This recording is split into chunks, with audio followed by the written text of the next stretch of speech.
waaw kontaan nañu ci li nga xam ne que tey ji borom kër la dina dem ci njabootam te lii lépp lu ko fi indi moom moo di que doomam bu am fukki at ak benn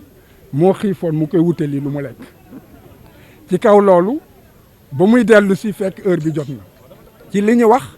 fukki minute ak juróom weesu na ci diir bi nga xam ne moom la ñu waxoon ci couvre-feu bi waxtaan na ak ñoom ñaan na leen bàyyi woon nañ ko sax ba mu ñibbi ñu xëyiwaat jëli ko li tax ñu xëyi jëliwaat ko alors que bàyyi woon nañ ko loolu xëy na moo li nga xam ne que moom moo ñuul ci biir soow bi léegi nag sëfal nañ ko it sëfal ko ne dafa ñàkke teggin gendarme yi wante tey ji kenn mënu moo wax kaddu boo xam ne que Aminata jël na ko jëmale ko ci gendarme yi dégg nga te xam ne dafa di loo xam ne dafa leen di toroxal man de li ma dégg du moom bu fekkee tooñ am na tooñ na chef de l'État wante chef de l'État kenn tudd ko fi wax ja mu jël it yëkkati ko yóbbu ko ci chef de l'État it kenn tudd ko fi kaset boobu it kenn tudd ko fi foog mu leer kon toppee wuñ ko loolu daanuñu ko pour loolu kon couvre-feu boobu nga xam ne dafa jógoon pour wutali lekk doomam loolu lañ ko jàppee foofu nag ci wàllu xam-xam dañu nekk lépp loo xam ne que dafa di xaw ma état de nécessité lu ñu koy waxee xëy na dina am ku ko mës a faram fàcce moom moo di dafa da nga nekk ci situation boo xam ne yow wala nga am koo xam ne que daf la jege wala n'importe kenn waaw yitte boo xam ne que non loo xam ne que yoon daf ko tere te yow bu fekkee ne que jéggi woo yoon la muy yàq moo ëpp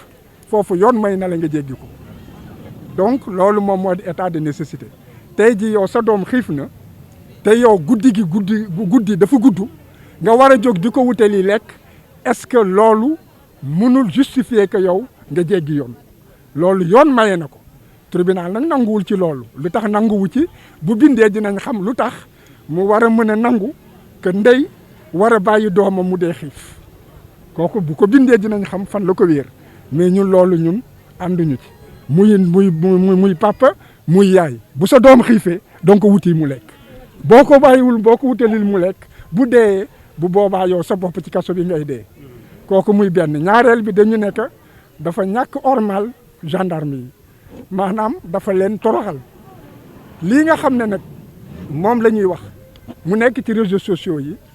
amul benn kàddu boo xam ne jël na ko jubale ko ci gendarme yi kon boog gisuñu it ñun ci li nga xam ne que moom la gendarme yi bind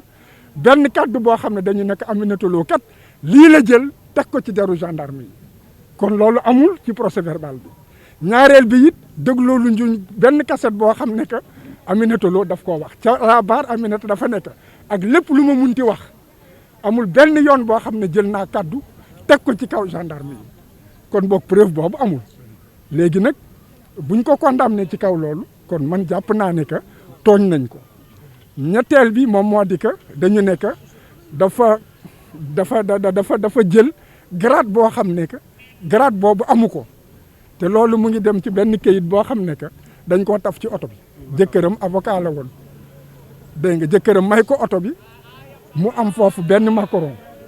macaron boobu moom musu koo gis sax bàyyiwu ci xel ñu ne loolu maanaam dafa mel ni que dafa jël martaba boo xam ne amu ko dégg nga loolu yoon nee na que ci wàllu xam-xam mënuñu ko cee toppee parce que loolu taxawul kon foofu moom dañ ko fa setal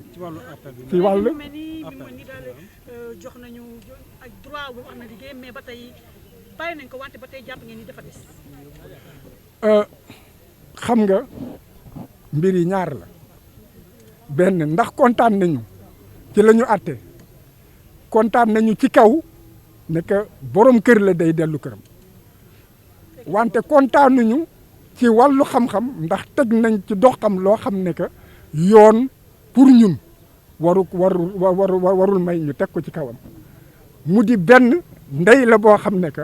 doomam nekk na ci soxla boo xam ne que yoon dafa nekk daf ko war a taxawu daf ko war a dundal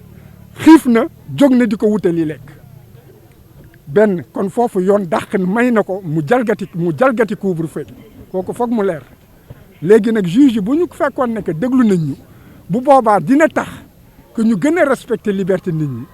gën a jël li nga xam ne que maanaam loo gis dañ ko war a équilibrer équilibre dafa war a am moo di lépp dafa war a am proportionnalité dégg nga wante nan la tuddati juge yi dégluwuñ ñu kon tey ji couvre-feu bi ku ne mun na la dal alors que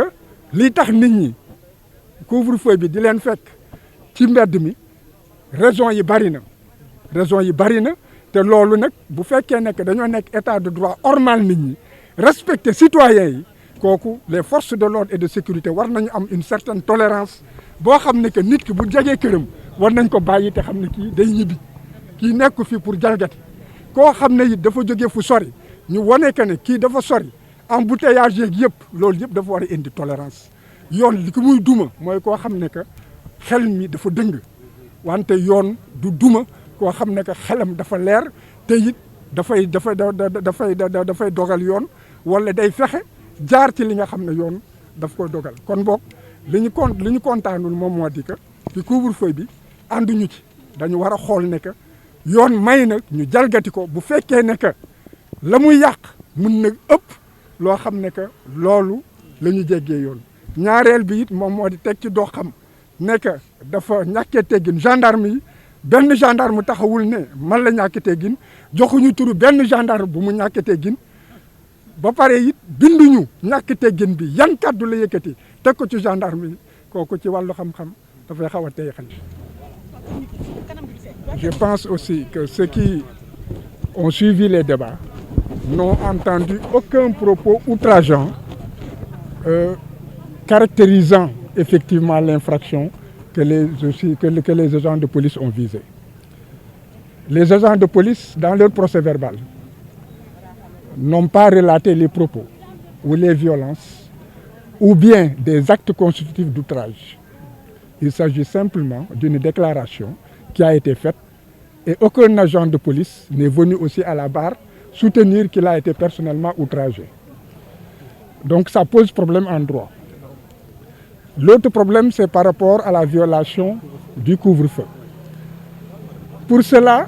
aussi, nous ne sommes pas très satisfaits, même si le tribunal peut avoir ses raisons,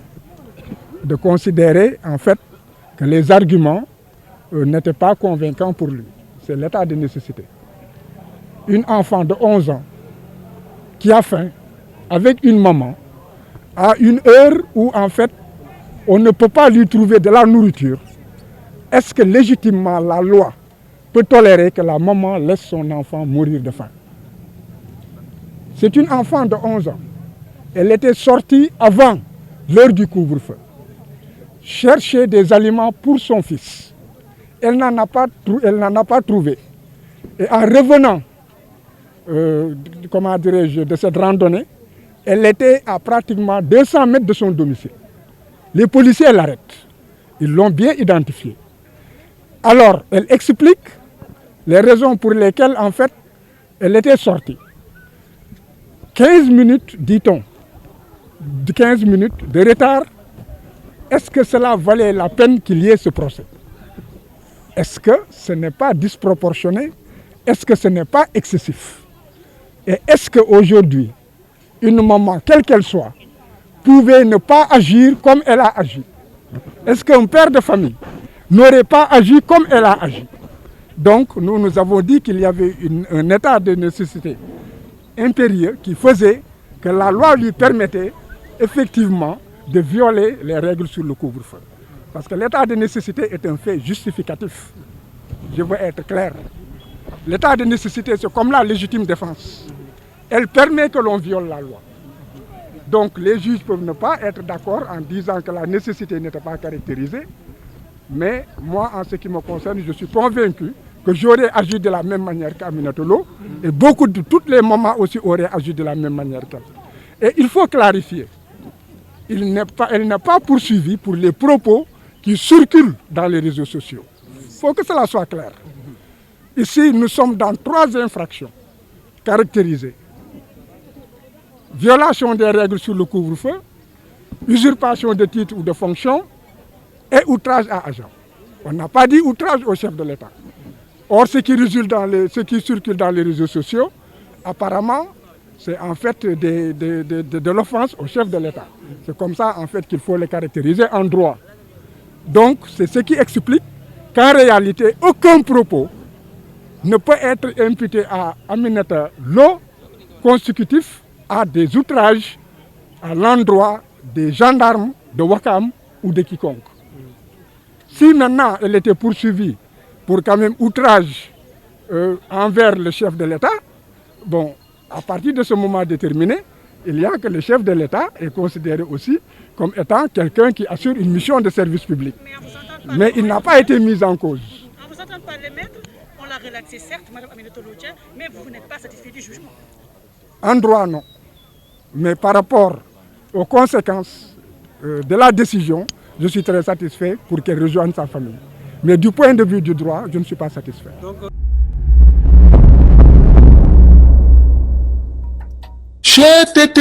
mais yow sa waay yow fu ñu la fekk yaa ngi ci kanamu ordinateur bi wala sa kanamu tablette ba sa téléphone portable lu xew mais damay lire ay information